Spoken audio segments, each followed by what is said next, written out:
Yeah, welcome everyone. My name is Kai Eckert. I'm one of the tutorial chairs of this year's Dublin Core Conference, again, a virtual conference. And it's a pleasure to welcome you here to the first tutorial of this conference. We have two in sum. The other one will be on next Friday, if I'm not mistaken. No, this Friday. And today, we want to learn about Omeka S. We have here the team from Omeka S. We have Robin Fay in person, supported by Ken Albers. Robin Fay is the Omeka end user support and training specialist. Ken works or is in the Omeka.net and Omeka services manager and also a web developer working at or for Omeka S. And we will also see Sharon Leon, who is the director of Omeka and also associate professor of history and digital humanities at Michigan State University. And as I heard, she will be part of the presentation, but is not with us here in person today. So without further ado, and still attendees joining, have fun, enjoy the tutorial. The stage is all yours, Robin. Well, welcome everyone. Thank you for contacting us about doing a tutorial about Omeka S. I am Robin Fay. I'm the Omeka Outreach and Training Specialist. I do a lot of training and answer questions and various things. Ken is here. He is, well, he wears so many hats, but Omeka.net. And I will touch on those just a little bit as we're kind of talking about like what works, what kind of services we offer. Sharon will talk more about that, but I'll kind of talk a little bit about it as we go too. So I'm really going to be focusing on what Omeka S can do for you in terms of working with metadata and in terms of our vision for how we fit into sort of the metadata landscape. And I will just say right now that I come from the library and archives world. I was a metadata person for many years and did lots of description, and that's actually how I got involved in Omeka.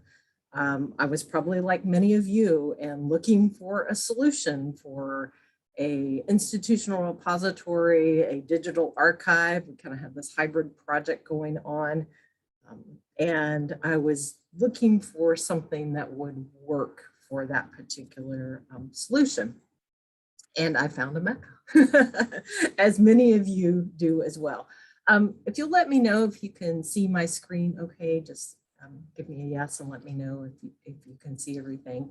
So I'm going to, mostly we're gonna first hear from Sharon and then I'll take over and we'll talk through some of the aspects of Omeka. We're really going to focus on the metadata part of it. So I'll talk a little bit about the design part of it, but we're really not gonna, talk too much about, the design and theming and stuff like that. We'll just touch on that part of it. Data, we're gonna talk about data. Quick interruption, yes. You have to reshare your screen.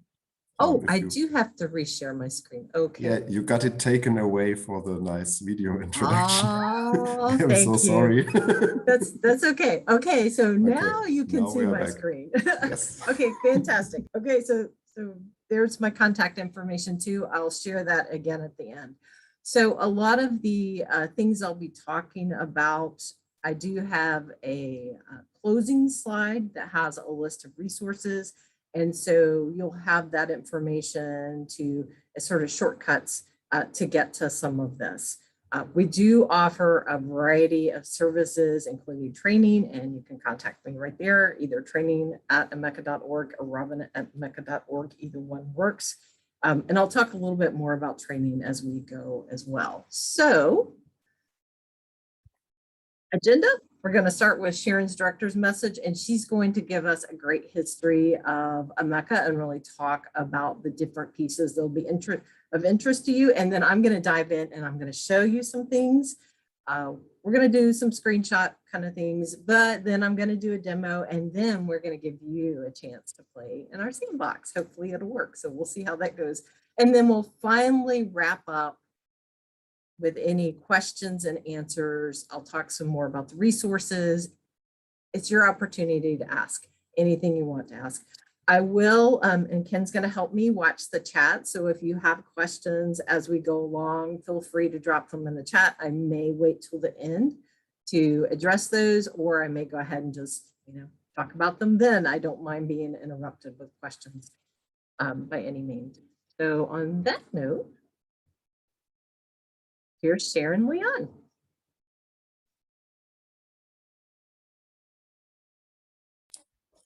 And we can't hear her. You probably have to reshare with sound enabled.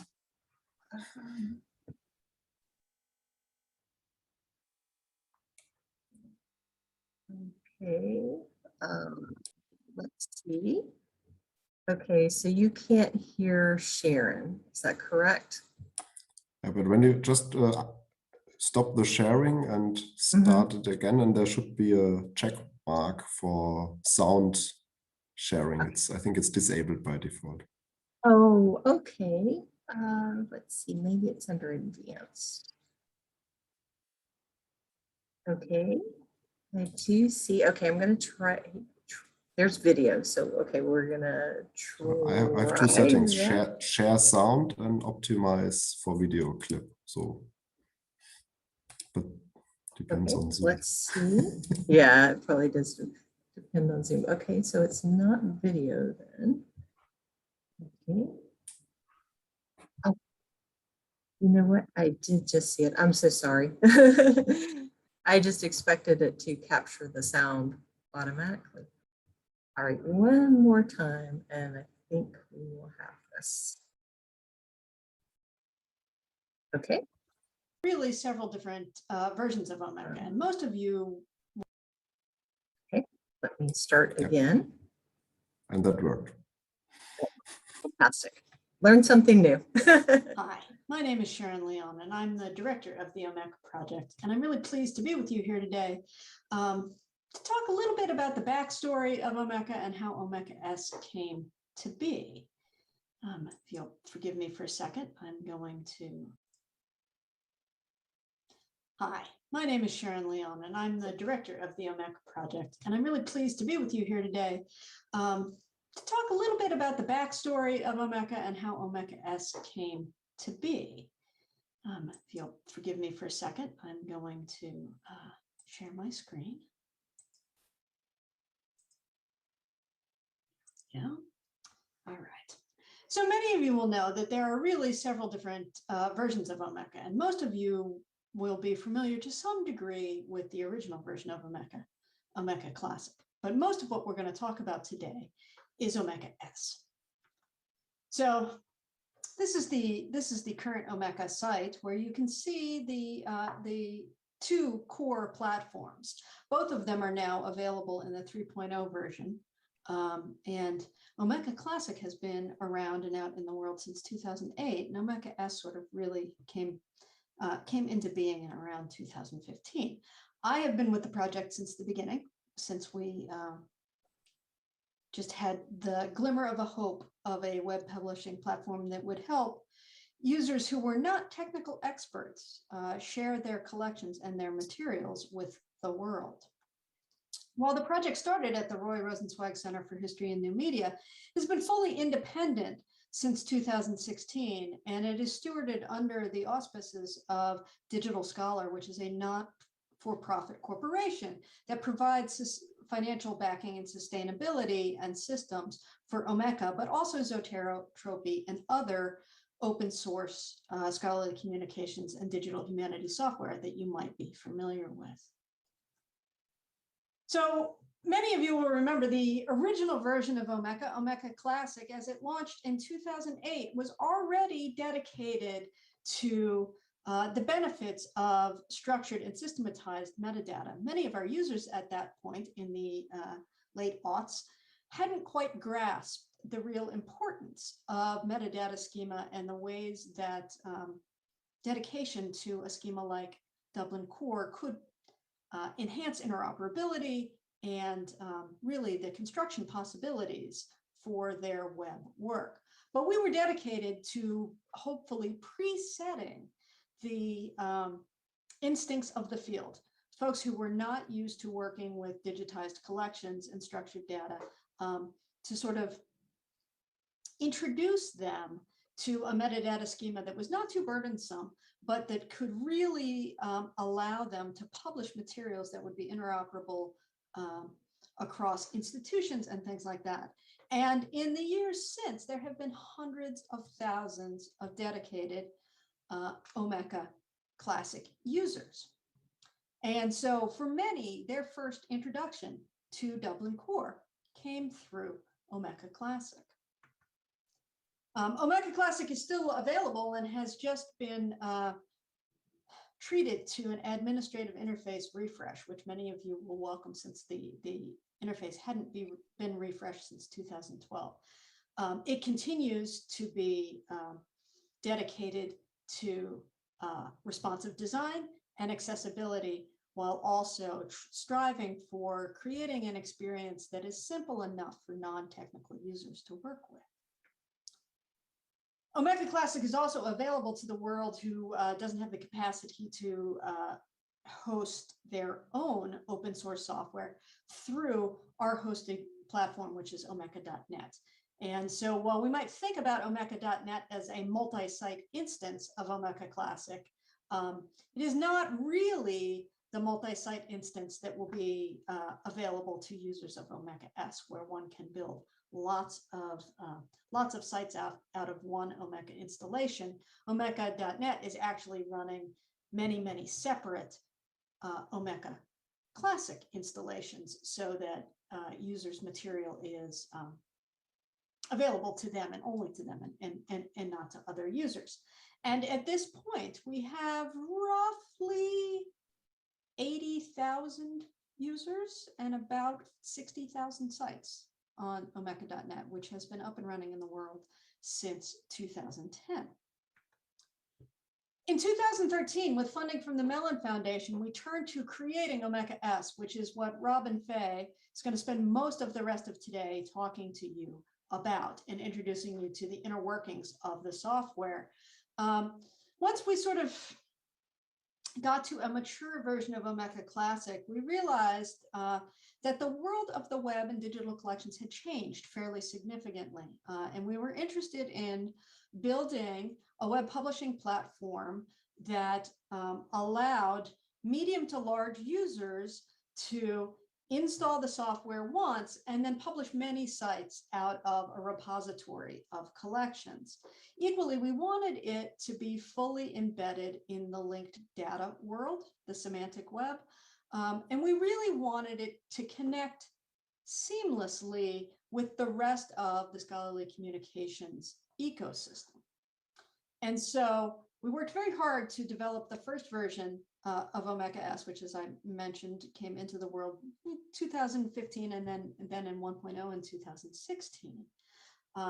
We built it as much smart software design, particularly for open source software, is built these days. We built the API first, and all of the construction of the core software and its extensions in modules, all of that works through the software's own API. The native data format for Omeka S is JSON, JSON LD, and so it is all linked data from the beginning. So our idea here, as we launched Omeka S, consisted of these elements. We wanted people to be able to install it once and create many sites. We wanted them to be able to easily publish linked data, which we know is not particularly easy for novice users. So with the comfort of a graphical user interface, just about anyone can really publish well-formed linked data. We wanted the material to be interoperable with lots of the important aggregator sites. We've noted here DPLA, but because of the base loading of vocabularies of Dublin Core, Bibbo, and FOF, which come with the core installation of the software, an installation of Omeka S is fairly ready to go from the beginning to produce materials that can easily be shared with the Digital Public Library of America or with Europeana based on their metadata models. And of course, Dublin Core is at the heart of this. Just like with Omeka Classic, we were very interested in inviting a larger world of developers and designers to easily extend the software. And you'll see that we have lots and lots of modules that have been contributed by non-Omeka team developers. And again, building out the rich API at the heart of this software is what makes that possible. And hopefully we'll see more designers begin to contribute themes for others to use. As a very successful open source project, we've seen a lot of development contribution work via pull requests to the core software and submission of modules to the repositories. This is true for Omeka Classic as well. Lots of plugins submitted to the repositories. For some reason, we see much less in the way of generalizing and sharing themes. And we're always eager to have designers share themes so that we can ease the transition into building accessible, responsive sites that are unique and attractive for all of our users, especially those who don't have a ton of design experience. We want to start with a good base. So if you're out there designing themes, we'd love to have you share them with us. So we're going to talk, and as I said, I'm sure that Robin is going to show you lots of these in detail today, but I think of the modules that are available for Omeka S, there are sort of classes of them that are available now and supported by the Omeka team that will be really important to users who are here at this Dublin Core conference. And that's because you're interested in best practices for well-formed descriptive data. And so we have a number of things that are important to data creation in Omeka Classic, in Omeka S. One of them is a very, very robust value suggest module, which allows you to draw on a whole world of controlled vocabularies and authority files that are served as linked data. So not only the US Library of Congress endpoints or the Getty Research Institute endpoints, but really a global array of endpoints that you can select to implement with your resource templates. We also know, of course, that not everyone has materials that match nicely with those existing authority files. And for that reason, we have a really robust custom vocabulary module that allows you to create custom vocabularies as plain text, as vocabularies that draw on existing Omeka S items, and as vocabularies that use URIs in the world that might not be may not be being served from a Sparkle endpoint in such a way that we could add them to the value suggest module. So that's really important for integrating the kinds of tweaks that you may want to make to the standardized vocabularies you want to use. The third one there is the numeric data types module, and Omeka comes with a set of available data types in the core that allows you to select existing Omeka items as inputs, Omeka sets as inputs, media, URIs, those sorts of things. But the numeric data types module extends that to make available a whole host of ISO standard numbers and dates.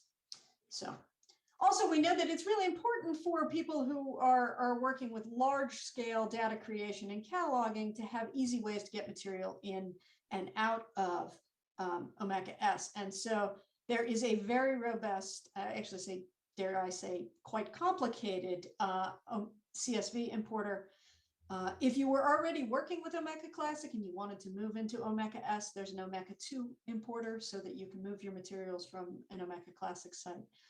And for those of you out there building large Zotero libraries of references, as I am, there's also a Zotero importer.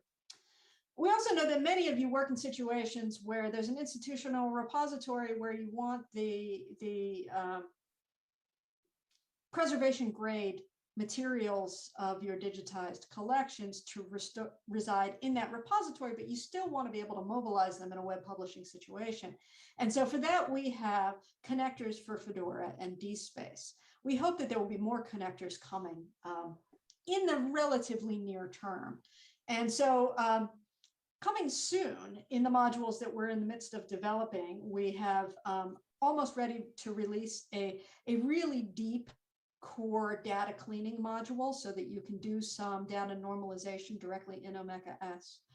We have the beginnings of what will be, I think, a quite sophisticated data visualization module. We have base visualizations at the moment, bar charts, histograms, those sorts of things, pie charts. But we're hoping to extend and expand that module once we get the initial 1.0 released. We are working on a module to integrate persistent identifier services. So if you're using an ArcID or something like that, you'd be able to connect your subscription to your persistent identifier service, and in the process of creating Omeka S items, mint identifiers for them, or input their existing identifiers. And then finally, we're working on an aggregator for Omeka S installations. So if you wanted to bring together materials from many Omeka S installations, that would be possible too. In the sort of little bit longer term, we're looking at building archive space connectors, collection space connector, and the one that is not on here that I failed to put on the list is a Dataverse connector. So it would be possible to access data sets in a Dataverse installation. So some things that you might have to look forward to in your work with Omeka S going forward. We are always here for you. We're now a team of 8 here at the Omeka team. And so the forums are always free and available to you to ask questions. We're happy to support there. That's part of the service we provide. We build it into our days. Additionally, however, and I'm sure Robin will tell you more about this, we have now the ability to offer for you and your teams, your institutions, a wide range of training and workshops to help you get situated with either Omeka Classic or Omeka S. In addition to those training and workshops, we provide a number of services that you might be interested in. We do custom development and design. If you wanted to work with us on that front, we do provide annual contract support plans for folks who need more than the kind of forum support access that you might want. And finally, we have a whole array of isolated hosting plans. So if you'd like us to be responsible for the installation, hosting, and maintenance of your services, we can do that. And so we got lots to share with you today about Omeka S and the ways that it may mesh with your aspirations as folks who work closely with Dublin Core. And I'm really excited to see what you learn in the workshop and what Robin can bring to you as an experienced trainer working with this platform. So best wishes to you today. I wish I could be with you live and in person. I unfortunately have to go teach my undergraduates. So good luck and thank you.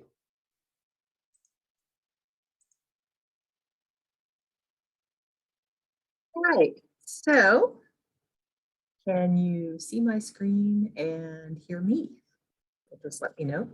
So as Sharon mentioned, Omeka is supported by a team. So we are an open source project, but we are unlike a lot of the other open source projects out there, other than the ones that are under the Digital Scholar umbrella, in that we do have a team of highly experienced professionals who are continuing to work on Omeka. So that is something that, from my experience working with open source software, is really unique and really valuable.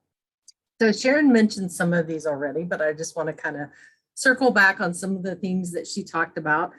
One of the nice things about Omeka S, especially if you are a large organization or consortia or a group in some way, even a group of departments within a particular umbrella at a university or college, you can install Omeka once and then you can use it to manage many sites or have people work on many sites. So that streamlines the process of installation of Omeka in that you only have to have that one installation, and then underneath that one installation, you can have a bunch of other sites, and those can then be managed. They can have different themes. They can look different from each other, but that central installation only has to happen once. And that also means upgrades only have to happen once. We do not upgrade all the time like some of these other open source projects out there. We have a very organized upgrade process. And as Sharon mentioned, we just had an upgrade for Classic, which was the first one in a little while. So that, that is something that we do work into our process. Of course, Omeka S has a variety of user roles, so you can really customize and tailor what users can do. You can collect if you want to have community members or outside participants. You can actually set up accounts so that they can submit content, but they're not actually involved in doing sort of the backend stuff. As I mentioned, advantages to using Omeka, there's us. And we do continuously improve Omeka. As Sharon mentioned, people do request things, or if they find something that they'd like it to work a little bit different, a tweak or something like that, there's a conversation that is happening between the community and the Omeka team regularly. We all are checking the forums, and it kind of depends upon what time of the day as to who might answer, or what their expertise is in terms of who might answer, but we do check our documentation regularly, we update documentation, and we monitor and respond to questions through the forum. Sometimes people, which is fine, the forum's open, anyone can ask questions on the forum. Sometimes people ask questions about those modules or plugins. If it's a Omeka Classic, it's a plugin. If it's a Omeka S, it's a module. But sometimes people ask about ask about a module or plugin that is not something that we've created. And, we may have a little information about it or know something about it, but sometimes we're just going to have to refer you back to the person who created it. And that's one of the interesting things and fun things about being part of the open source community is seeing, as Sharon mentioned, how active our community is and seeing all the different things that people are creating with Omeka. We do offer, as Sharon mentioned, a variety of services. So we offer the hosting, support plans, and the dedicated training, which is me. We have those 3 products, as Sharon mentioned. And if you are not exactly sure, I know we're focused on Omeka S today, but maybe you've been talking to others in your college or university or in your community group, and you're sort of like, well, we're not really sure which one might be best for us, or maybe we really need something cloud-based, or you're just having a little bit of a hard time kind of figuring out which one would be best for your project and your needs. The Omeka team, including me, is always willing to meet with folks, and we'll meet with you remotely using Google Meet or Zoom, and we will talk you through kind of your options and help you in terms of that decision. And Ken certainly is a great person if you have Omeka.net questions, but a lot of times he will meet as part of those project meetings so that we can help answer those questions or really help you get all the information you need to really evaluate which project is going to be best for you. They're all actively supported, so it's not that one is supported more than the other. They are all actively supported. Omeka.net is just the cloud-based version of Omeka Classic, and then of course Omeka Classics, the original Omeka. And that's something you would install on your own server as Omeka.s would be too. So what do we do with Omeka? Well, it's really meant to curate and describe resources. So as Sharon was talking about, you might have an institutional repository, you might have a DSpace or a Fedora repository, and you still want to have your things there, but you want to be able to, create some really nice exhibits and pull them together and really highlight and feature those resources that you have squirreled away in your Fedora and DSpace installation. And Omeka just does that wonderfully. So not only does it have the ability to store the items and create that wonderful Dublin core description, but there's also then the ability to create really nice exhibits and really nice web pages that pull together your resources. Omeka is really built on the principles of collections management, and with that goal of creating at least a similar organizational structure in terms of a physical exhibit. You share collaboratively, can share a collaboratively built pool of items, media, and their metadata. So that really depends upon how your site's set up and who will be doing the work. But it is kind of nice that you can share those resources across sites if you would choose to. You can create relationships, or relationships are created between your resources. And we're going to talk more about items, item sets, and media as we go. But you kind of have those areas. And then of course you share resources, you can share resources between sites and users as well. Kind of out of the box, there are the 3 metadata schemas that are vocabularies that Sharon mentioned. We're really going to be talking more about Dublin Core here because of course we're here. So we're going to focus on that. And we're going to actually look and talk more about value suggest in just a few minutes, because that's a really interesting one, especially for those of us who've worked with libraries or archives. You can build templates for your content, and you can also draw from all possible vocabularies. You can create a custom vocabulary if you need to create additional vocabularies. And then one of the, I think, neatest things you can do is you can also share your templates for your content with colleagues, or really even out on the open web if you should want to do that too. Each project, as I talked about earlier, and Sharon touched on this too, that each project can have its own site with its own design. So you have that one installation, and then you can have, multiple sites within that installation. Each of those sites can be completely different in terms of design. Really the only thing that's going to be connecting them is if you share materials, if you share items across those sites. You may even share users across those sites. If you have users who are going to be, or staff who are going to be working on multiple sites, you may even share people across those sites.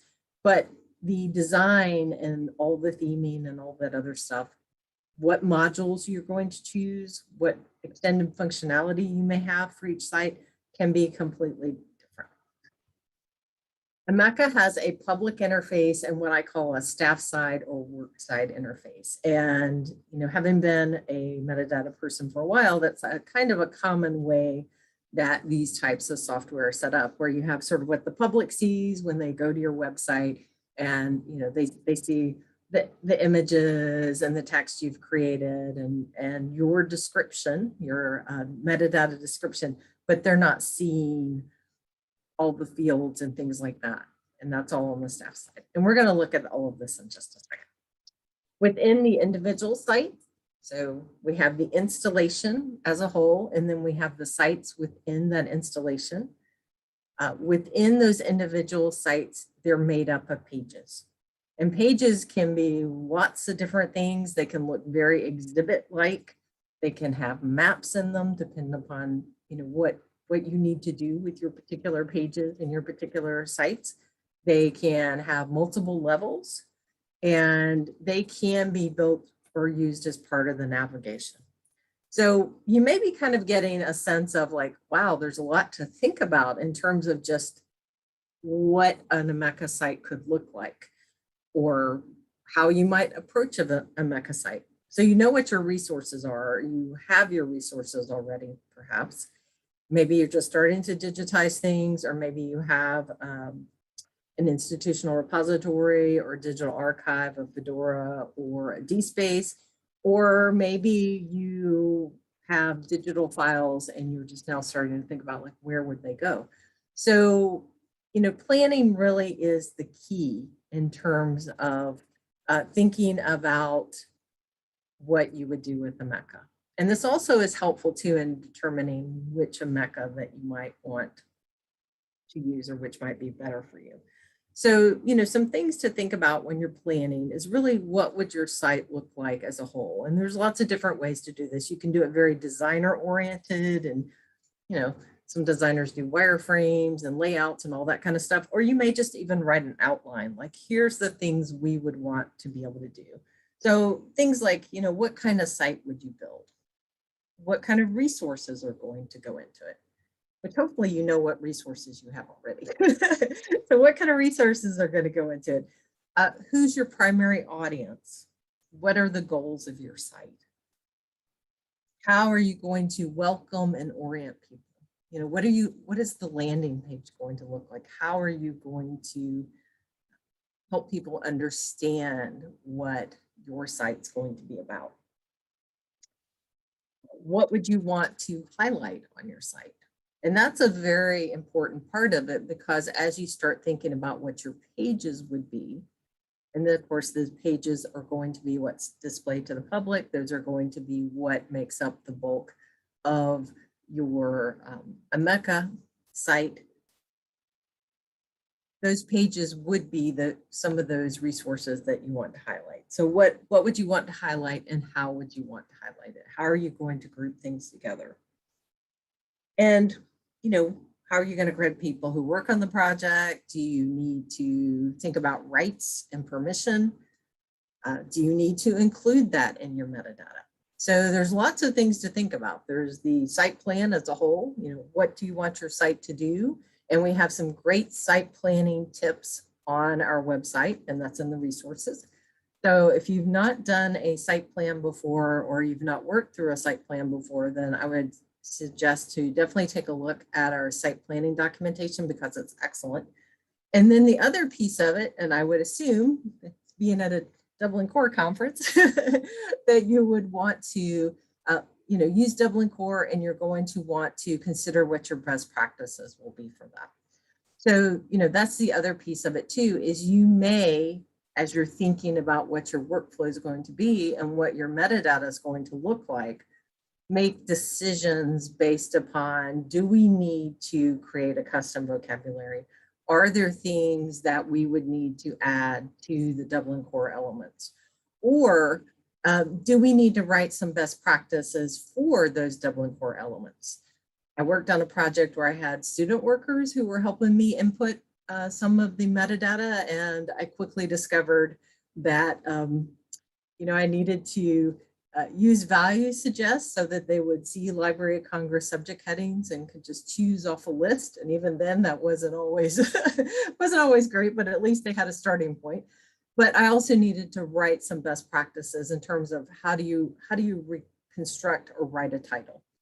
How do you create a title for a photograph? Things like that, because, you know, they didn't know. And it was something that, although I had done some training for them, I really needed to create some best practices, a really cheat sheet kind of things. Like, you know, here's what a title should look like. Follow this template for a photograph, follow this template for a manuscript. And that was very helpful, and helped them to create better metadata. It also, of course, then helped the metadata that was in my Omeka to be more consistent. And of course, then that makes searching better for our users. And, you know, it's really a cascading effect. So some approaches to working with items, and I've already touched on this just a little bit, but you can share a pool of resources across sites, or you can limit to specific sites. So there's so much you can do with Omeka in terms of exactly what you want the workflows to be. So, you know, that's one of the things to kind of think about as you're doing your site plan, is also what staff may be doing this work, and then what roles or permissions you would need to have for them. And we do have that information on the website as well in terms of our users, laying out those out, and we'll look at them in just a second, but laying out those user roles. And then also, you know, kind of thinking about what that workflow would look like. So you can share a pool of resources across sites, and you may just have people who are just working with those resources that exist. You may have users who are adding new items individually. So they upload or link to something that already exists, maybe your YouTube videos. They're going to just link to it, and then they're going to do that metadata description work for it. You can, as Sharon mentioned, you can use some of those crosswalk tools like the DSpace connector, the Fedora connector. That's one thing you can do, or you can use a variety of import functionalities. And we're going to talk through the CSV import just a little bit, because that is a little bit of a complex, it's a little bit of a complex process. So I'm not going to go through it step by step, but I am going to just kind of show you briefly how it works. Of course, you can do any or all of these.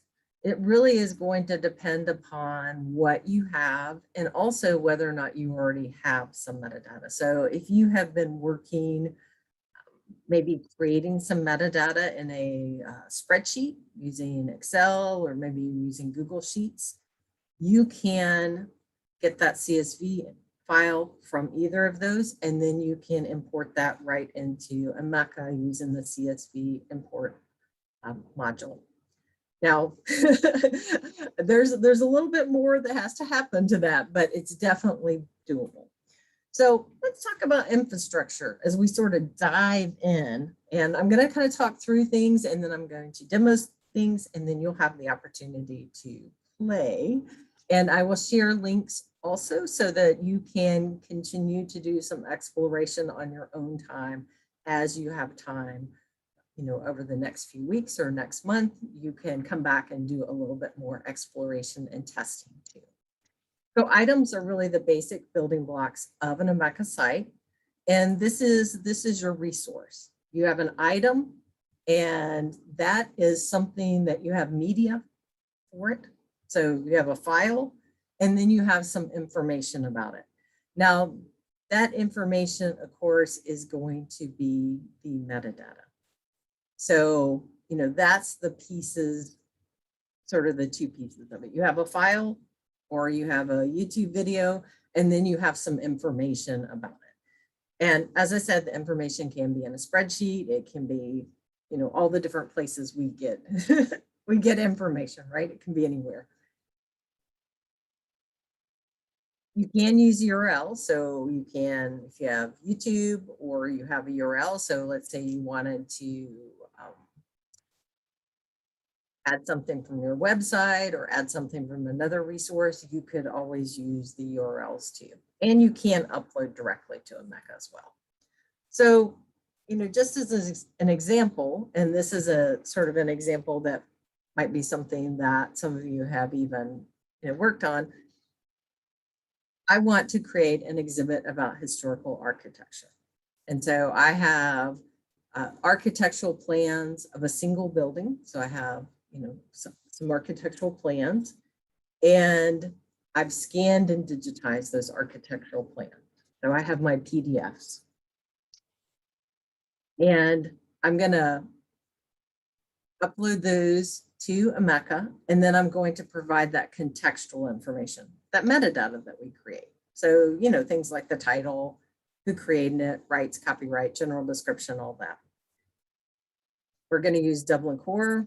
Omeka has Dublin Core baked in, but, you know, we could use it, as Sharon mentioned, just out of the box. We really don't need, if we're just using Dublin Core, we don't really need to go and add other vocabularies. Now, we may want to add some other vocabularies. So for example, if we want our staff to be able to look up against the Library of Congress name authorities, we could add that in a resource template, and they could do that then. And I'm going to show you how that works in just a second, but that's very useful, I think. So we have our items. We have items, we can put items with items have a media attached to them. We have item sets, which we can use to organize things. And then we have, once we get things going, we have kind of our public interface. The public view is going to depend very much on the theme. So when you start looking at Omeka sites, you'll notice there's some that look similar because they may be using the same theme, but a lot of them look very, very different. So one of the things that can be fun or challenging, depending on how design oriented you are, is just to try several designs and see what you think. Kind of, once you get some items into an Omeka installation, is to try a few designs. Now, as Sharon mentioned, we do offer some custom design services. There are also a lot of designs within and themes within Omeka. So we call our designs themes. So there are a lot of themes in Omeka, so you might try those first.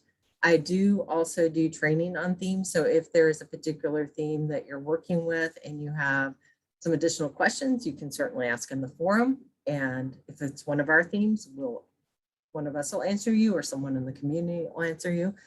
Or you can always schedule time for theming as well. Theming help is in terms of customizing that theme. If you are starting to talk about customizing it beyond the sort of baked in features of that theme, then that would be the time to talk about custom theming. And that would be something that we would do sort of beyond just support for it. So this is an example of a public, what I kind of think of as a record, what an item would look like. And we can just see, if you're familiar with Dublin Core, you can kind of even just see those elements there. Of course, it doesn't have all the Dublin Core aspect labeled because we've just given it sort of a more user-friendly label. And again, this display, and it's just a little snapshot, but this display, of course, is dependent upon what our theme is. So find inspiration. As we're talking about sort of Omeka development as a whole, and what you should think about when you're building an Omeka site, and some of the basics of how Omeka works. One of the best things to do is go to our directory and just really take a look at all the different things that people have done with Omeka. A lot of the directory entries will also tell you which modules they've used. So you can actually look at those modules and you can sort of see what they've done, and that'll help give you an idea of what you might need to do to make a site that's similar. But there's so many different designs and so many different ways that people use Omeka that one of the best things to do is just go in and really look and see if you find something you like. So those are 3 sites right there that are all very different looking. They're all Omeka-esque sites, but the behind the scenes all looks the same. So front side,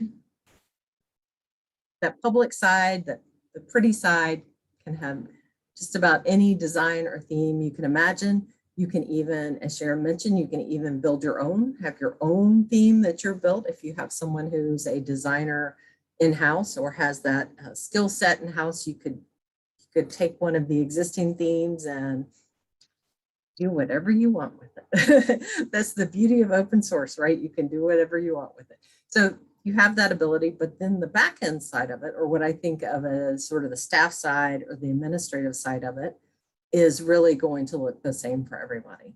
Now this is an item, and this is not the whole item, but as you can see here, there's our Dublin Core elements. And if you look over here on the right side, you'll see that there's these 3 default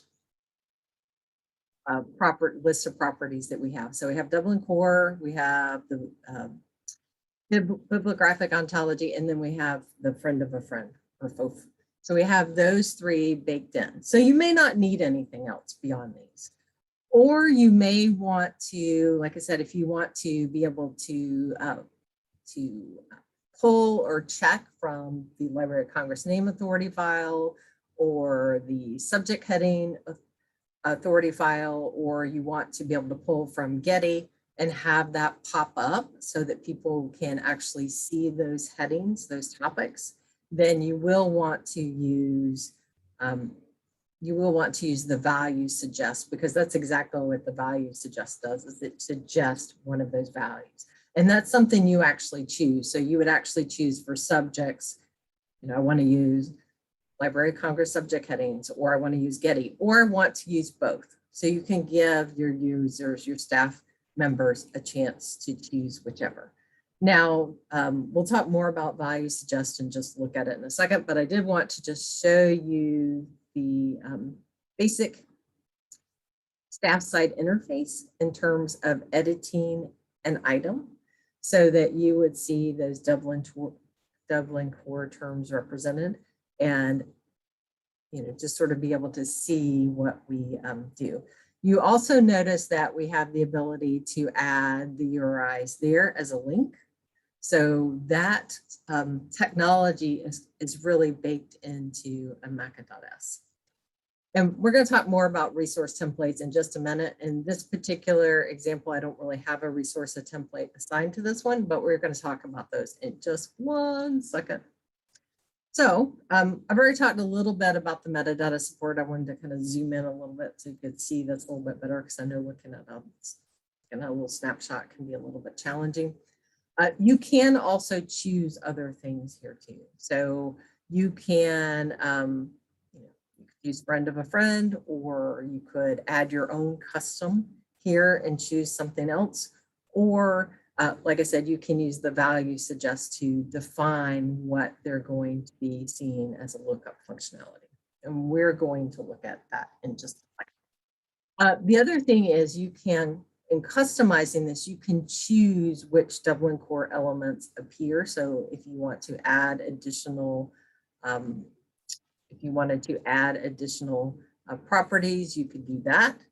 And when you actually go over here on the right side where you would add those properties in, it will actually give you a little bit of information about what that Dublin core, because we're looking at Dublin core in this case, but what that Dublin core property actually is. And that's just pulling from Dublin core. So resource templates. Resource templates are really, not only are they very useful, but it's also a way to help impose some quality control over your work or the work that others may do. And it's also a way to really be able to define a particular template for a particular kind of work. So you may do a template by, person, or for example, television series. You could have a template for just about any kind of work that you may collect. So for example, one of my projects was working with 3D digital objects. And so I had a template just for those because they're sort of a really weird, well, not really weird, but they're kind of a new emerging format. And I needed to really put some parameters around it so that we were really explaining and doing description that helped people understand exactly what that was and how it was to be used, as opposed to, this is a digital file of like a 3D movie kind of thing, versus a 3D digital object that people can manipulate. So, resource templates are really useful, and there is a base resource template that is created for every Omeka site, and that's something that's a default template that's set up. This base resource has no owner assigned to it, so you may notice when we were looking here, there's the label, which is what we would create when we were creating our resource template. There's the class, which we would choose when we were creating our resource template, or we may just leave it and not have any. And then there's who created it or who's the owner of it. The other thing you can do is you notice there's add new resource template at the top, but there's also import resource template, and you can also export these as well. So that's a way that you can share these resource templates, back and forth. You can even share them in projects.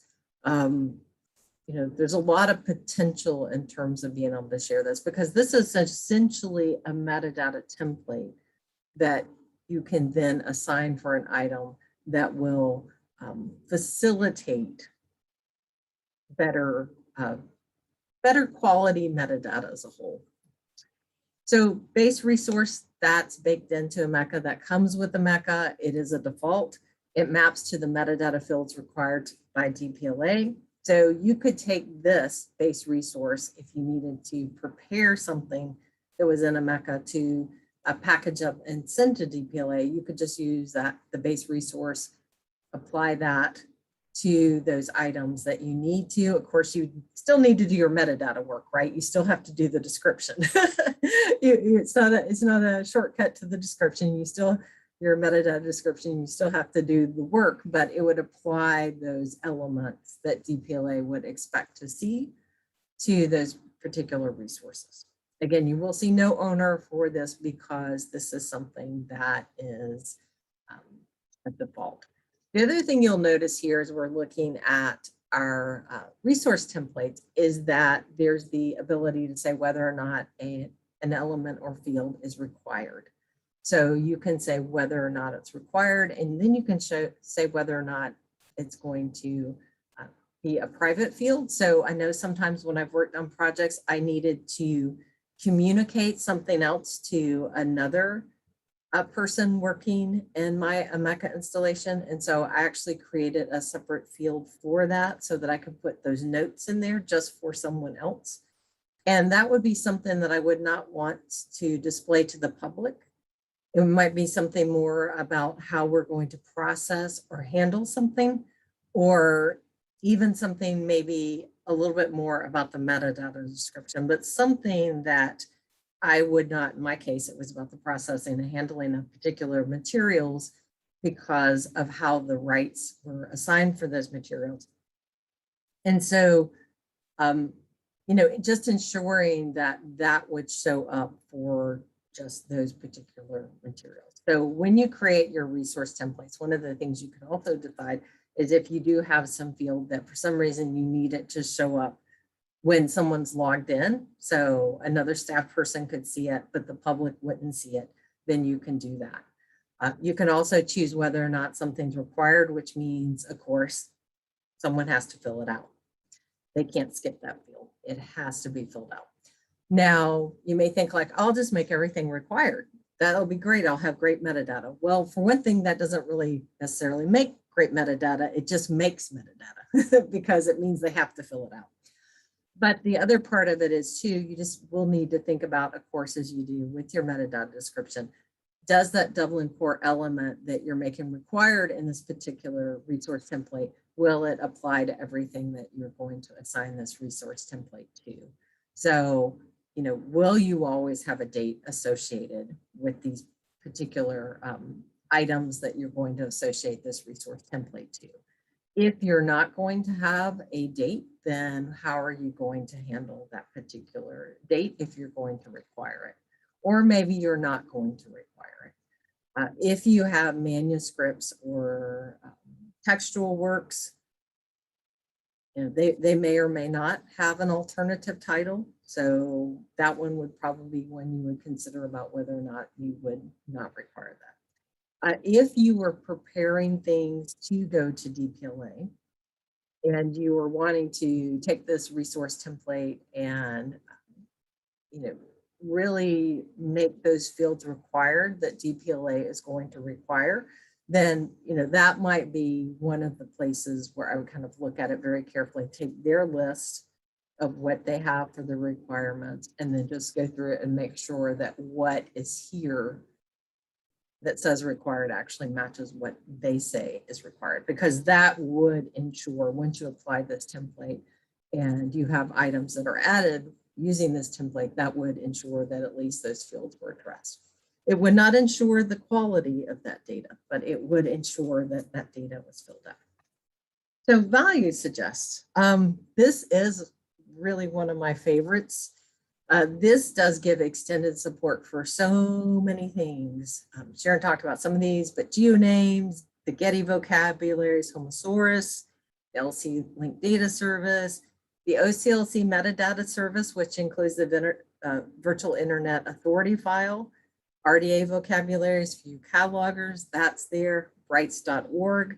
So you could do a resource template, or as part of your resource template, you could value suggest from rights.org, and that might help in terms of just pulling in, helping your staff just pull in a rights.org without having to type it in or copy and paste it in or go look in rights.org. And they still have to understand what rights they were applying, but at least they would just have that, you know, kind of connected right there, and many others. So what it does is it will bring those vocabularies in, and as you're typing, it will kind of pop you up with a little list. So it adds that autocomplete feature to a specific property in a resource template. Of course, users always have the option of creating their own value instead, and this in no way will necessarily ensure that there'll be good quality data. You know, with subject headings, do people really understand the scope and how a particular subject heading is defined in that controlled vocabulary? Maybe, maybe not. It really depends upon how much experience they've had with that particular controlled vocabulary. And it does use resource templates. So here's an example. And this is we're going to add a resource template for graphic novels. And when you are working, say, with subject, which is probably one of the most common to use in terms of using value suggest, when you're adding, you first add, if you need to add something to your resource template, you would add subject. And then once you do that, then you would edit it. And at that point, you'll then see under your data type, you'll see the list of all the different things you can choose from. And you can see here, there's a lot of different things. So if you're working with metadata, or you want to crosswalk metadata, maybe between your ILS and Omeka or back and forth, then, you know, resource templates can be something that can be really helpful as well, because you can address both the subject headings and you can add. So you can, of course, with Dublin Core, you can have multiple elements. So you could have a subject that is the Library of Congress subject headings, and then you could have a subject that is the Library of Congress genre form terms. So you could add both of those. You can also edit your label. So you can have an alternate label here. So for example, this is subject, and I could change this and make it say like subject, and I could put in parentheses, you know, LCSH, or subject, and then I could put, you know, LGFT for the genre terms. So, you know, I can kind of customize it a little bit so that people can see things. I could also give a little bit of information if I want to tell them a little bit more about that. So this would be something that would be set up, not necessarily right at the beginning, but I would say the sooner you set up your resource templates, probably the better, because it will help in terms of the workflow. There's where under other options, you see the required. So you just check if you want to require something. Once you get it set up and you have your resource template, you'll see it'll appear under the select a template when you're editing an item, or when you're uploading an item, the same sort of thing, you'll be able to see it there. You choose your resource template, and then when you choose your resource template and you go to the particular area that you have designated with that controlled vocabulary, whenever you start typing, in this case, I just started typing statue, and it's going to start bringing up all of the Library of Congress subject headings that have the word statue in them.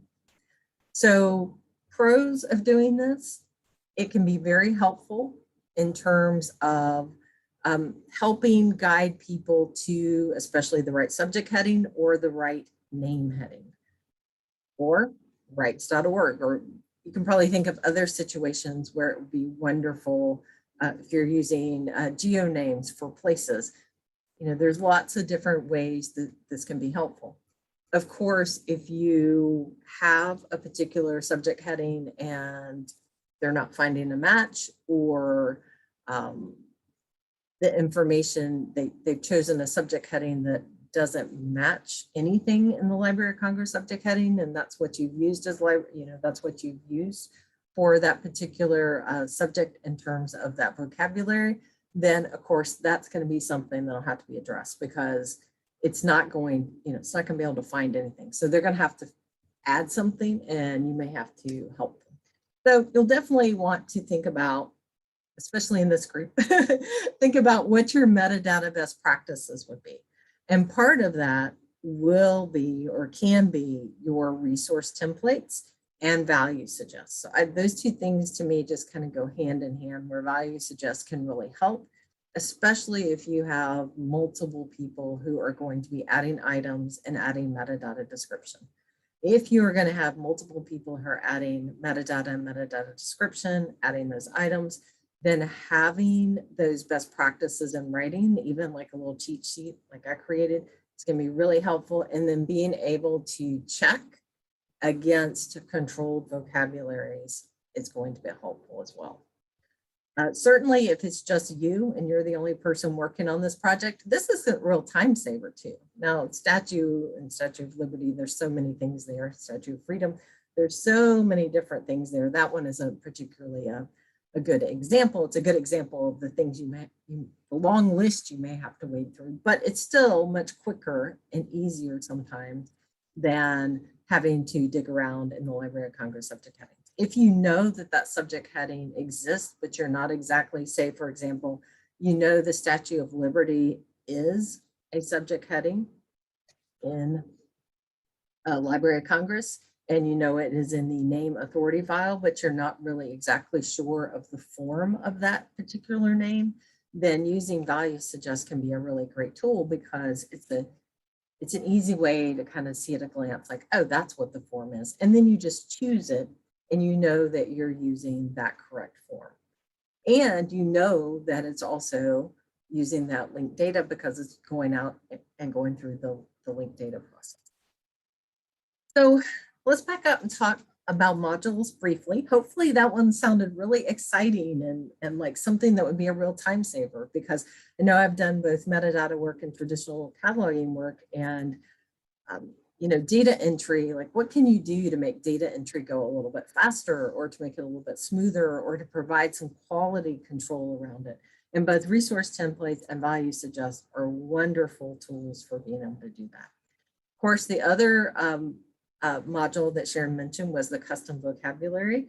And that does give you the ability to be able to even add more. So if you don't find something in value suggest, and the list is much longer than either Sharon and I talked about. So if you don't find what you're looking for, your vocabulary in value suggest already, then certainly that you could probably add it through just the custom vocabulary too. Or you may create your own vocabulary if you're working on a particular project where you have a need that's not addressed sort of in any known vocabulary out there. There's a vocabulary for beer, so there's a vocabulary for just about everything in the world, it seems. But if you have a special vocabulary need, certainly you can add that through the custom vocabulary. So custom vocabulary and value suggest and CSV, which we're going to talk about next, are all modules. And what is a module really? Well, you have your Omeka installation, and then modules are little pieces of software that extend the functionality of what Omeka can do. Now, there are so many more modules than we're talking about today. And I've linked in the resources the modules page, so you can spend as much time looking at modules as you want to. Things that we have created and that we support say Omeka team on them, and that's true for the themes as well. So we'll say Omeka team. But certainly you are welcome to take a look at this. We're an open source community. You are welcome to take a look at any theme or any module that is of interest to you, regardless who created it. Certainly, you know, it's up to you to kind of test things and figure out if they'll work for you and all that kind of stuff. But that stuff's there for you to try. So modules, themes really deal with the design. Modules extend the functionality. So they are installed separately. A lot of the themes are installed separately too. There are some themes that are built in, but a lot of the themes are installed separately. And then once you get them installed, then they are activated. Now, installing modules is usually not very challenging. It does get installed on the server along with Omeka. So there's a folder in the Omeka installation on the server where the modules live. There's also a theme folder on the server. And that I know, you know, especially with some organizations, that whole server access stuff can get very complicated. So the process in theory is not very complicated to install modules, or if you're using Omeka Classic plugins, but getting to the server and installing them and all that kind of stuff, you know, if you have IT staff, you would definitely probably talk to IT staff before you do anything with Omeka, because you want to know sort of, do we have the system requirements and what I might need to do, or ask them to do, because it may be that you're putting in a ticket. So always check with your IT staff. You may also be the IT staff, and if that's the answer and you are the IT staff, then you probably know whether or not you can do this. So some modules work behind the scenes, and that can be things like alt text, where we are adding the alternative text so that our images are accessible, or PDF embed so that the PDFs are actually embedded on the pages, so that people aren't having to download the PDF. They can just see it right there on the web page. Those work behind the scene, work behind the scenes to extend functionality. Others will give you things you can do that will impact the sort of the public interface, things like building maps through geolocating your content. And then other modules really help with workflows. And we're really talking more about workflow modules in this particular session, just because so much of the metadata work is about sort of workflows and best practices and what really will help in terms of building that good and consistent metadata and being able to leverage it as we continue to move forward in a more semantic web-oriented view of metadata. So there are the importers you can use to bring content in from a spreadsheet, such as CSV import, which we're going to look at next. Or you can connect your installation to Fedora or DSpace. And we'll just touch on that a little bit. We're not going to go into all the details of that. But that one, those two are kind of nice because it does have the ability to update content periodically. So you don't have to manually do something if you have those. You just connect it up and it will periodically update that content in your Omeka. If you currently have an Omeka Classic site and you want to, or maybe you have an Omeka.net, which is a classic site, but you want to move to an Omeka S and have it hosted on your own server, there are importer tools that you can use to, get those sites into Omeka S. So Sharon mentioned these. I just pulled this from her list. We've already talked about values suggest. We've already talked about custom vocabularies. She talked a little bit more about numeric data types. So this would be something where you would really be looking at what ISO standards you would need to apply for dates and numbers. And this is probably not going to apply to everyone, but certainly if you are working on some projects, that may be of interest. Import, we've already talked about, I know Sharon's already talked about Zotero and the Omeka S importer. I'm going to talk you through the CSV importer just at a high level. And then we'll continue to kind of talk about the Fedora and DSpace a little bit. Sharon also mentioned some of the ones that are coming soon. The data cleaning is very exciting. And I think for those of you who are harvesting or ingesting metadata from other resources, we do support that kind of movement too through API. So harvesting, ingesting, or if you are maybe doing import through CSV and you need a lot more cleanup, you know, there is a lot of potential opportunities for there as well.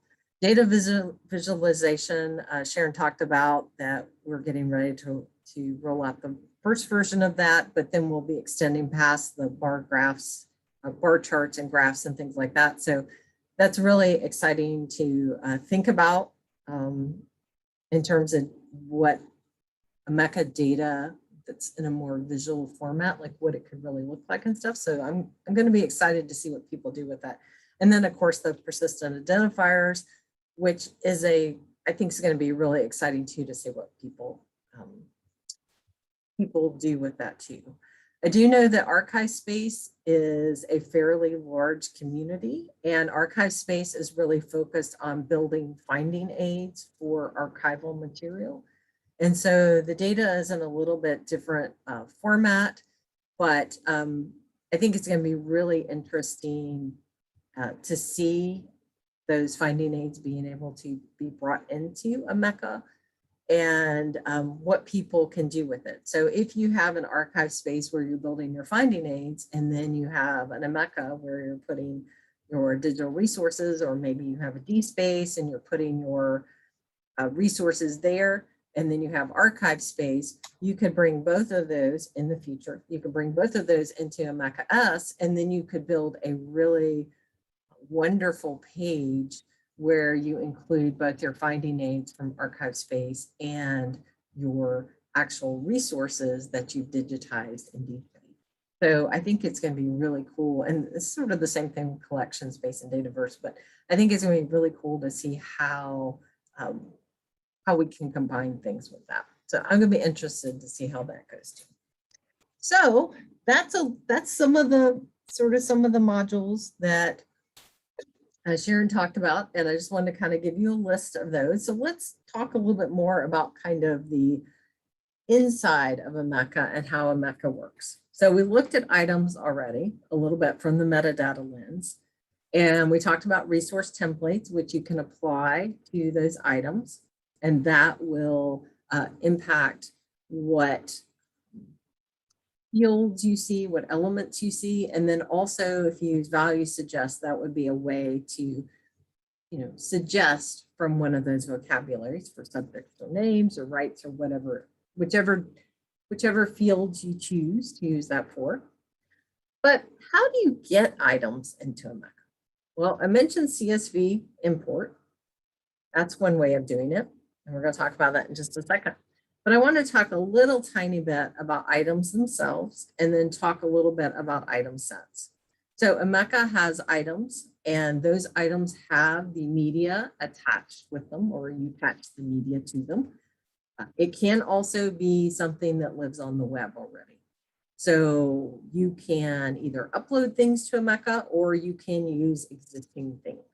Now, existing things as a URL, I mean, your choices are kind of unlimited there. It can be something from your website. It could be something from a repository that is not DSpace or Fedora that we don't have a connector for yet. It can be all kinds of things. It can be Flickr, it could be whatever. So you have a lot of choices by having that URL and being that your media source. YouTube is nice because it will capture some of that YouTube information as whatever it can. So that item is really sort of the basic block in terms of the metadata, as we could see. So that's really the description about your file or your media.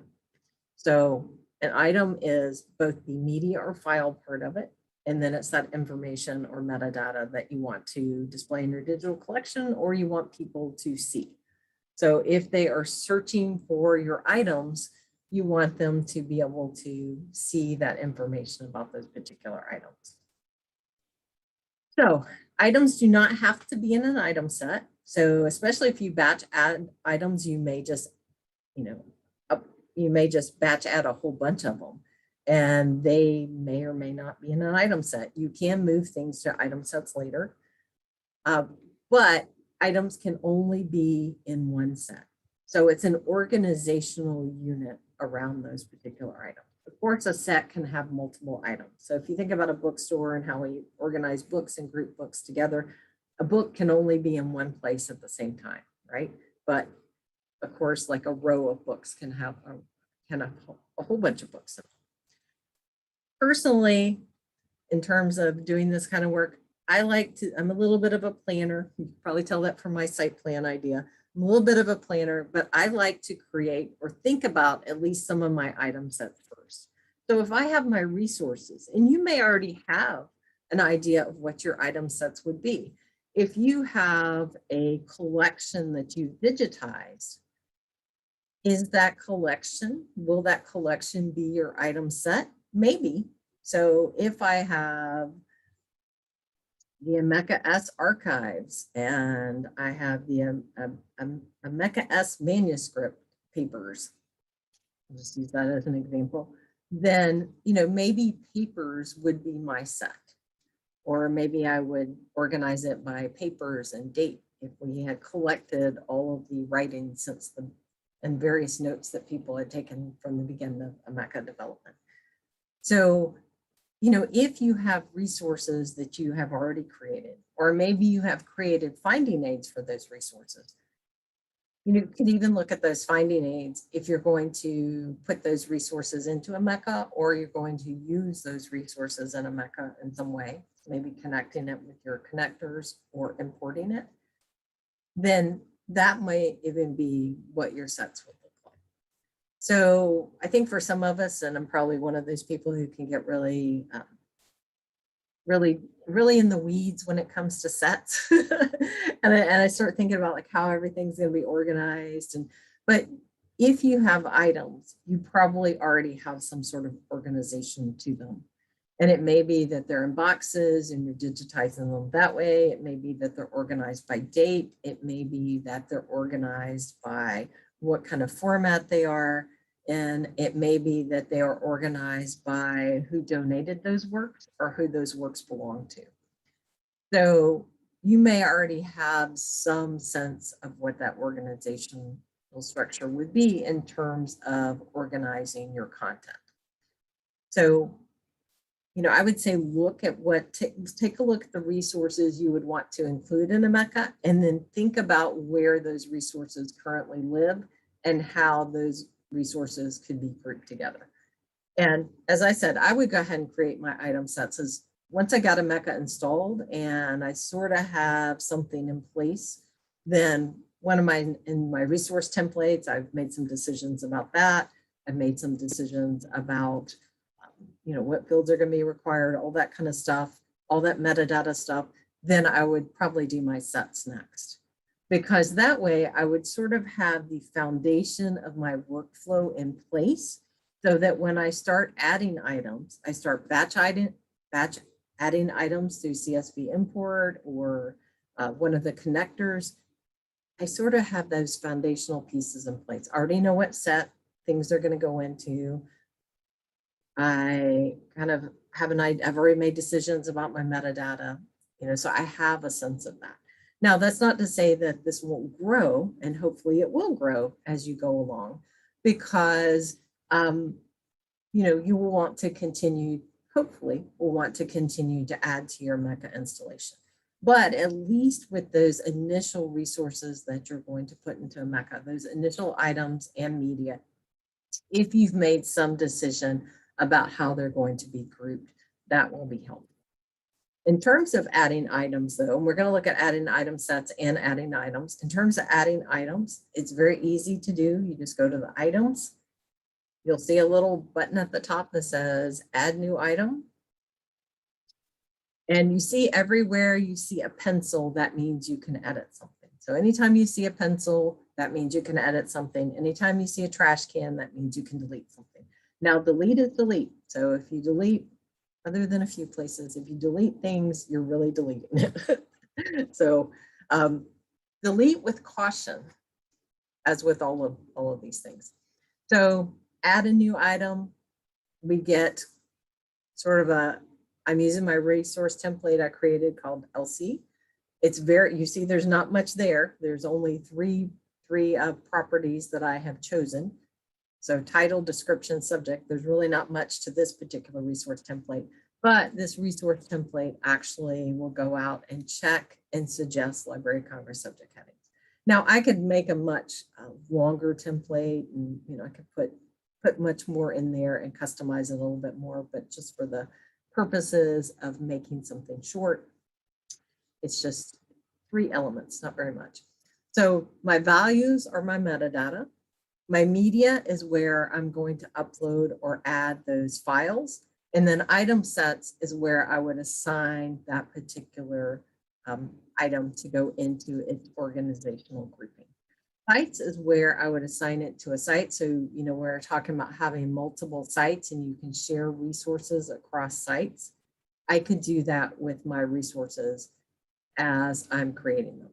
Now that also depends upon what my user level is. So I may be a user who is not able to add things to a site. I may just be working within an existing site. So that's basically how you add. Very, very simple. We looked at the values, and then we looked at adding the media just a few minutes ago.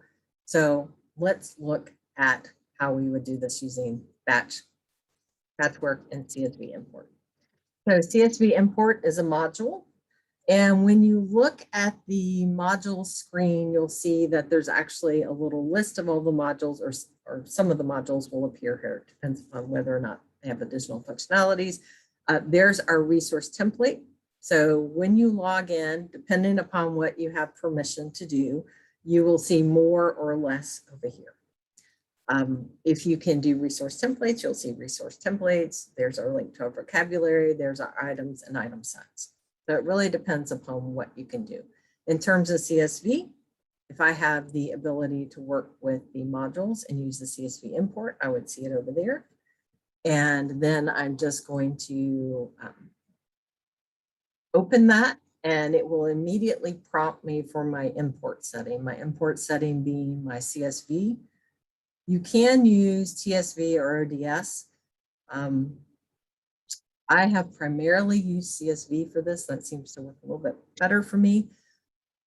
I would say, depending upon what you're working with, if you're working with Google Sheets or Excel, you probably don't need to change anything here. So I wouldn't change anything in this first part to begin with. I'm not going to go through every single setting here because this gets really complex, but in terms of this auto map, you can actually have it try to completely match up. So if your spreadsheet already has Dublin core terms, for example, it's using title, then it will try to match that up to DC term title. Same thing with description, same thing with creator. So you can have it try to do some work for you to help match up or map those particular fields. You can map these. This is using that auto map simple. You can map them, you can edit them, you can change them. And this is something that you may need, depending on what your spreadsheet looks like. This is something you may need to, take a look at. But there is the ability to take a spreadsheet that it does have to have a row with column headers for some kind of, column heading of some kind, like something that's the title or something like that. So it's got to have that in order for it to work with Omeka and to be imported in. But as long as it has that, it will take those columns, which is here on the left, and then if it can, if you use an auto map, it'll try to map those things to those Dublin core elements. If not, you're going to have to do, if it doesn't find a match, it's just going to leave it blank and you'll have to make some decisions. You can also discard stuff here too. So if you decide you don't want to bring over something, let's say you've let people, or people have just assigned topics, but they're not topics that are a subject heading. Maybe they've assigned like the project ID or something like that. Then you may choose to discard that particular that particular column and not bring it over at all. So there's lots you can do here. And like I said, I'm not going to go through everything because there's a lot that you can do. You can, under each mapping, you can specify the properties, you can specify, whether or not really, you can get really specific in terms of what you're doing and including where your media is coming from. So where that file is coming from. So this can do so much here using the wrench icon for data options related to the column in your CSV. So there is so much you can do here. So takeaways here, if you can get your metadata into a spreadsheet, this is a great way to do really big batch bulk imports of metadata. Advanced settings, you can also append, revise, update, and replace all. Now, this is dependent upon whether or not it can match up files. So you can do so much. If you have batch edited a lot already in Omeka, this may or may not work for you. The other thing that's really cool about CSV import is you can also undo stuff. So if you import something in and you realize, oh, I forgot to put it in a set, and I was going to go ahead and put all of those 1,000 items into a set so they would be in their set and I wouldn't have to do that work, then you can actually undo that import, and then at the point of import, you can set them to go into a set and re-import it, and it will put it there then. It will also tell you what you've done and whether or not it's successful, and you can actually get a little sort of snapshot of exactly what it did to. You will sometimes get various little messages, and the job details will, that was that little snippet we looked at, it will tell you exactly what happened and if something went wrong. So for example, problems were detected with the import. And you just need to look through the log and then take a look at the job details, and it'll give you a little bit of information. So it will try to help you when it can. A lot of times it's going to be formatting kind of issues. Once you've imported files, then you can go in and look at them. If you put them all in an item set at the time of import, then you can easily go look at them that way and just see them all in that particular item set.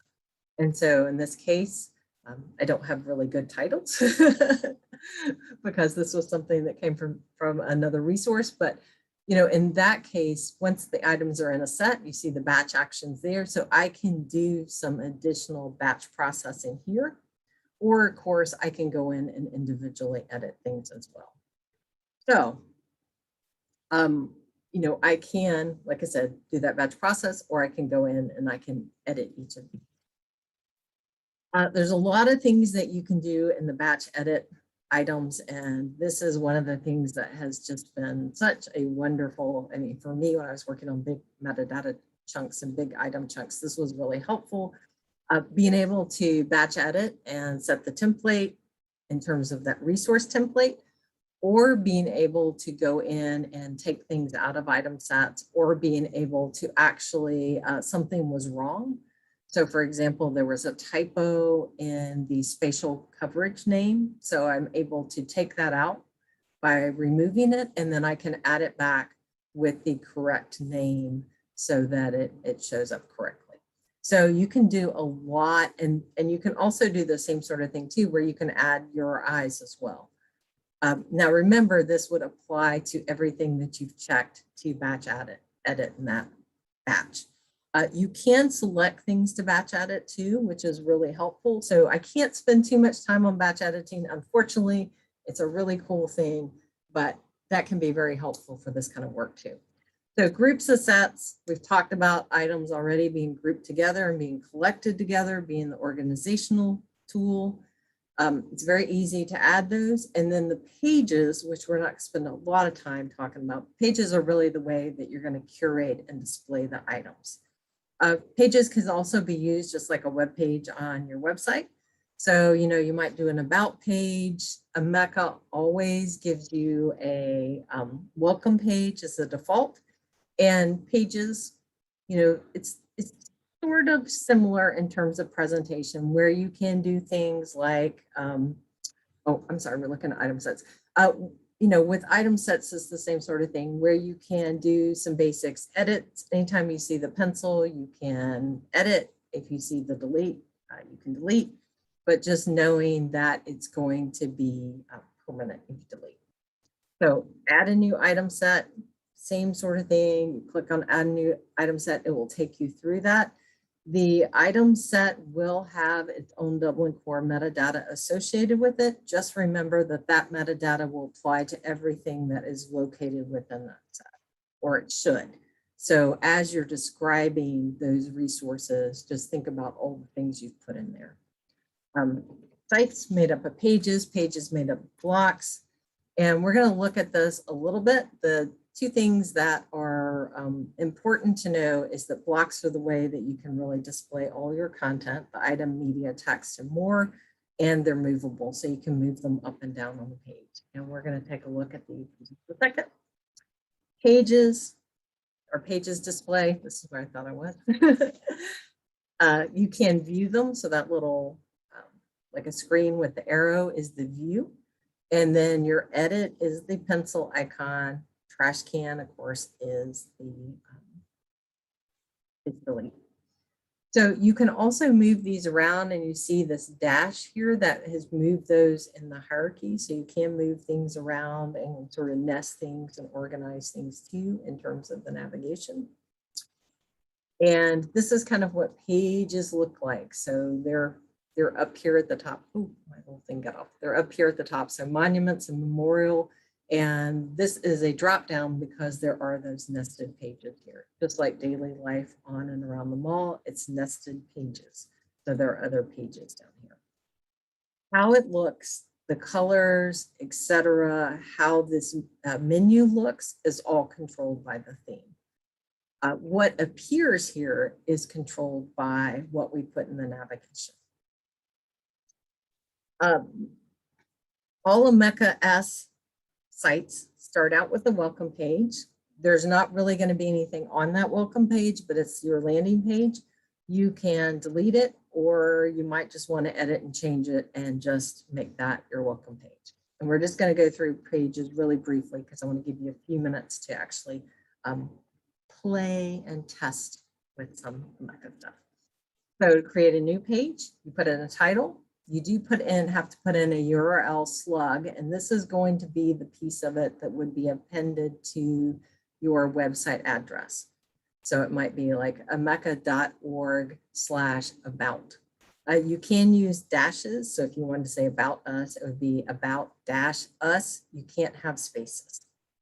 And then you can choose whether or not you want to add it to that navigation we were just looking at. So, you know, we're talking about creating a new page and how you have nothing when you first create it. Well, you create a new page, you have a page, but no content. It's really just a placeholder. So we have made a decision about whether or not we want it to be on the menu. We've given it a title, we've given it that URL, and that's really all that we have. The blocks that we have over here on the right is also dependent upon what modules that we have. So depending on whether or not we have particular modules, we may see more or less over here. HTML is how you can add links, write text, all of that kind of stuff. You can also use HTML to embed certain kinds of third-party content. So that sometimes works with some of the third-party content. You can use item with metadata, and of course this includes the item with its metadata. Media embed is a way to embed media types. Item showcase is a way to select items to add to a carousel. And then maps, of course, you do need to have geolocation, but you can also use pinning to map. So if you don't have that metadata in your items, you can also just pin things to maps. So I know this is a little bit hard to see, but you can go in, I've given you the link here, you can go in and look at this page. So all of this is sort of chunks of blocks that have been created using these little ad block areas. So this is actually looking at that same page and editing it so we can see what it looks like. As you can see here, we have the page title. So there's our title up there at the top. We have a URL slug, our page title. That first block is a map. And then we have all the images attached to that down below it. And then we have a chunk of HTML, so just some text, and kind of keeps going to build things together. So this is pulling from the items that you have in Omeka, as well as additional content that you are adding to it. So it can be additional content that you're writing. It could be additional content that you're embedding from somewhere else. There's really a lot of different things you can do with this. So who does the work? You do. And I'm not going to read through all of these, but you will have a global admin who will have full installation privileges, the ability to set up other users, the ability to do everything, that person. Supervisors have full permission to create, edit, delete, item sets, media, all that kind of stuff. And your global admin is really going to be the person who will do kind of the setup and installation of things. You can also have editors that help do things and help work with things as well. So one of the things you'll want to do is really take a look at the user roles and then to figure out exactly, if you need people to be able to do different level of work, then exactly what their roles will be. These are all on the Omeka website, and that information is linked at the end of it. I want to just talk very, very briefly because we've kind of touched on themes off and on, but we really haven't talked too much of themes. So we're not going to talk too much more about themes. I've given you a couple of little examples here of themes that we create. You see the little Omeka with our icon. That means that is an Omeka theme that we've created. It is the way that you can change colors, layout, and sometimes aspects such as graphics. So if you want to include your logo, some of the themes do that and some of the themes do not. There are lots of themes there in the themes directory besides what we support. So now we have a few minutes for you to do your thing. So think a little bit about, I'm going to give you about 10 minutes maybe. We have just a few minutes here, maybe about 5 minutes actually, since we're wrapping up. You can log in here and you can use one of these as the password and one of these as login. You can also do this later if you want to spend a little bit more time. And really you can do whatever you want here. So if you would like to go there and you would like to just take a look around, you can. If you want to go there and if you have something on your desktop and you want to add it, you can. If you want to edit an item, you can. But I will give you a few minutes to try that. And while we're doing that, I will go ahead and take any questions that anyone may have as well.